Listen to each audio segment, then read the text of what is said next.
Hello viewers, welcome to channel technical Shubhankar. दोस्तों, आज हम एक 230 वोल्ट टू 12012 दोस्तों जो कि है 12012 ट्रांसफार्मर के ऊपर एक ओपन सर्किट टेस्ट करेंगे। ठीक है, तो पहले ओपन सर्किट टेस्ट का डायग्राम हम दिखा देते हैं। तो डायग्राम जो होना चाहिए, तो वोल्ट मीटर, ठीक है, और यहाँ पर एक पावर सप्लाई,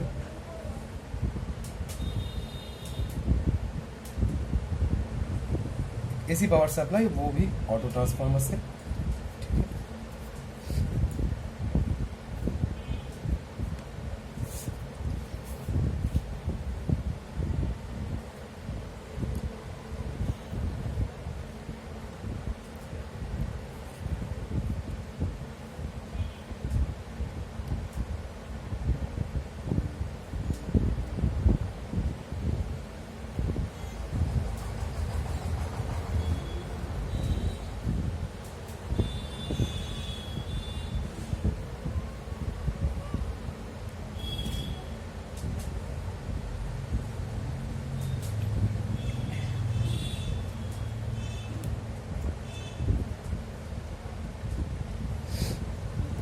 जो स्टैंडर्ड प्रोसीड्यूर होता है यह, ठीक है, आप यहाँ पर देख सकते हैं। वो जो स्टैंडर्ड प्रोसीड्यूर होता है, सप्लाई ऑटो ट्रांसफार्मर से दिया जाता है, और एक वोल्टेज सोर्स, जो कि वोल्टेज सोर्स नहीं, यहाँ पर ये वोल्ट मीटर इसका पैरेलल में, और एक पावर वाट मीटर, जो वाट मीटर होता है low power factor watt meter, क्योंकि ओपन सर्किट में पावर फैक्टर बहुत लो होता है, अराउंड 0.3 to 0.4 ऐसा कुछ होता है, और एक एम मीटर सीरीज पे, जिसका हर एक काम ये अभी करेगा। ठीक है, वोल्टेज, वाट और एमीटर ये मेज़र करेगा।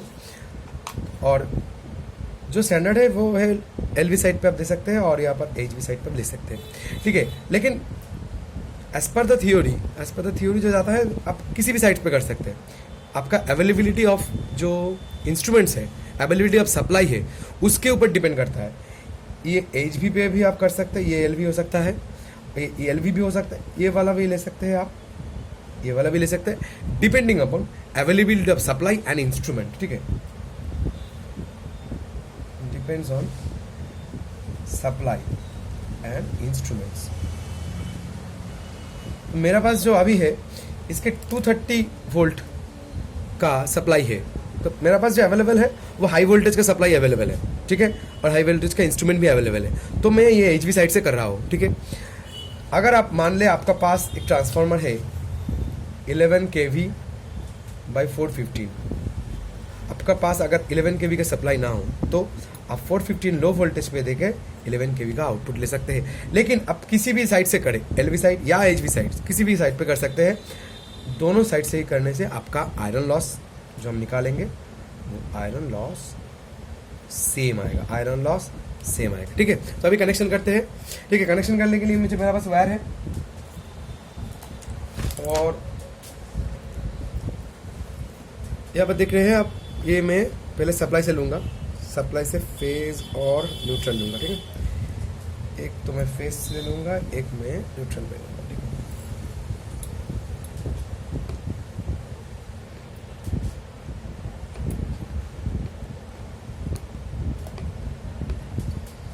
अच्छा, यहाँ पर ये दो टर्मिनल है, ये दो टर्मिनल इस मीटर का 1 और 2 पे जाएगा। ठीक है, फेज जाएगा 2 पे, 1 जाएगा, न्यूट्रल जाएगा 1 पे, और यहाँ से लूप होते हुए मेरा सप्लाई जाएगा कहाँ पर, ट्रांसफार्मर के ऊपर जाएगा। ठीक है, तो मैं ये ट्रांसफार्मर का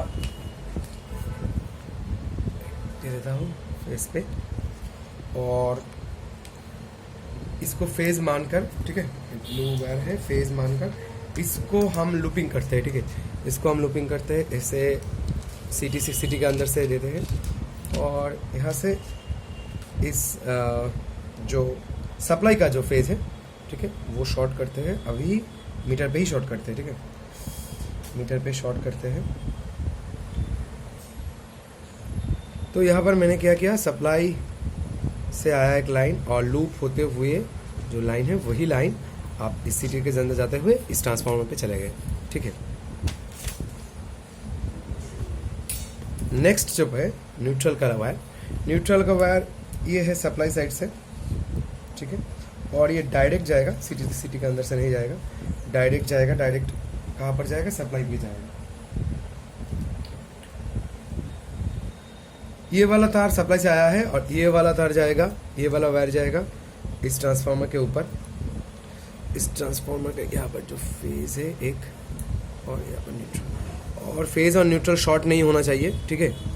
कुछ भी हो जाए फेज और न्यूट्रल शॉर्ट नहीं होना चाहिए, बस यही ध्यान रखना है आपको।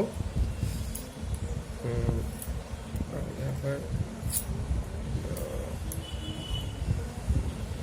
ये वायर आया है, ये वायर है टू द ट्रांसफार्मर, और ये वायर है ब्लैक वाला वायर है, और ये वाला वायर है from the supply, okay.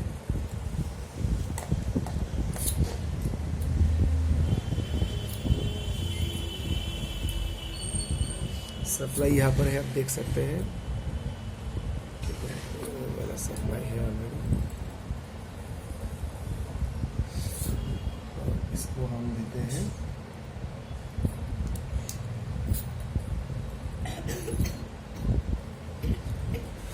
Metre के 1 टर्मिनल पे, और सिर्फ यही ध्यान रखना है कि 1 और 2 फेज और न्यूट्रल कहीं पर भी शॉर्ट ना हो जाए, ठीक है, बस इतना सा ही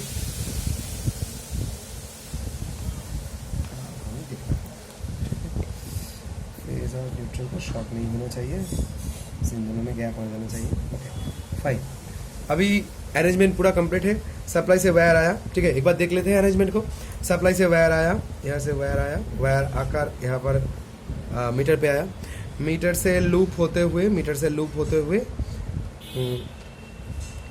चला गया ट्रांसफार्मर के इनपुट। ये अब ट्रांसफार्मर के इनपुट है, ठीक है। तो अभी ऑन करते हैं और देखते हैं कितना, ये ओपन सर्किट टेस्ट है, ठीक है, और यहाँ पर किसी भी शॉर्ट नहीं होना चाहिए।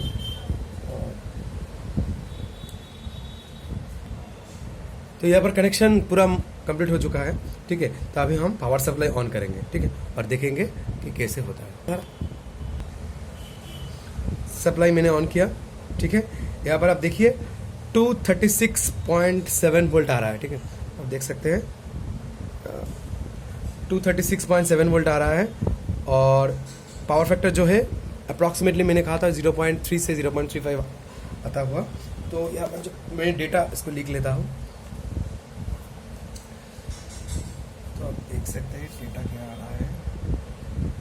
एक मेरे पास एक हाई वोल्टेज साइड का वोल्टेज है 237.3 वोल्ट, और जो पावर फैक्टर है अभी है 0.30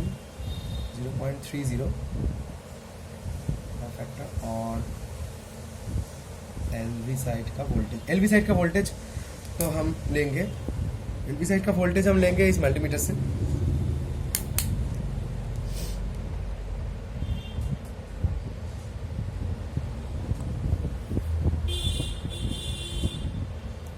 इसका वोल्टेज जो आ रहा है एलवी साइड का अभी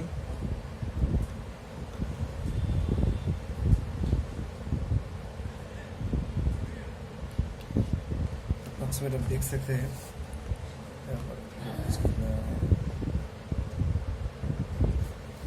24.5 approximately 24.4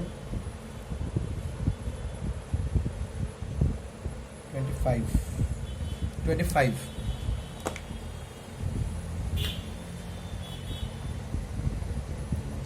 अप्रॉक्सीमेटली आ रहा है 37.3, क्योंकि यहाँ पर वेरी कर रहा है इसलिए ही ये आ रहा है, ठीक है। अभी इसका जो पावर लॉस है, पावर लॉस आप देखिए, पावर लॉस है 1.3 वाट पावर लॉस है, आयरन लॉस है 1.3 वाट, क्योंकि अभी कोई लोड नहीं है ट्रांसफार्मर के ऊपर, ठीक है, फिर भी ये इस पर लॉस आ रहा है ये 1.3 वाट, ठीक है। अब और भी किसी इंस्ट्रूमेंट से करिए तो ऐसा ही लॉस आएगा 1.2 वाट और 1.3 watt approximately is a very fluctuating one, and power factor is 0.30। अगर आप मान ले आप वोल्ट मीटर वाट मीटर से करें, ठीक है, आपका वाट मीटर का रीडिंग आ जाएगा, वोल्ट मीटर से वोल्ट मीटर का रीडिंग आ जाएगा, ठीक है, इनपुट साइड का, और पावर लॉस का भी आ जाएगा वाट मीटर से, वोल्ट मीटर से आ जाएगा वोल्टेज, और करंट एम मीटर से आ जाएगा करंट रीडिंग। करंट रीडिंग जो है अभी 0.01 है आई, उससे आप पावर का कैलकुलेट कर सकते हैं वी आई कॉस थीटा, ठीक है, V I I I cos phi, यहाँ से आप कैलकुलेट कर सकते हैं कितना कॉस फाई है। ऑलरेडी कैलकुलेट कर चुका हूँ मैं, ऑलरेडी यहाँ पर दिया हुआ है 0.30 पावर फैक्टर, ठीक है। तो लो पावर फैक्टर होता है ट्रांसफार्मर का ओपन सर्किट टेस्ट करने पे, और शॉर्ट सर्किट टेस्ट करने पे पावर फैक्टर हाई होता है, ठीक है, वो भी हम देखेंगे दूसरे एक वीडियो में। और भी कई सारे ट्रांसफार्मर का हम चेक करेंगे आयरन लॉसेस कितना होता है। Thank you friends.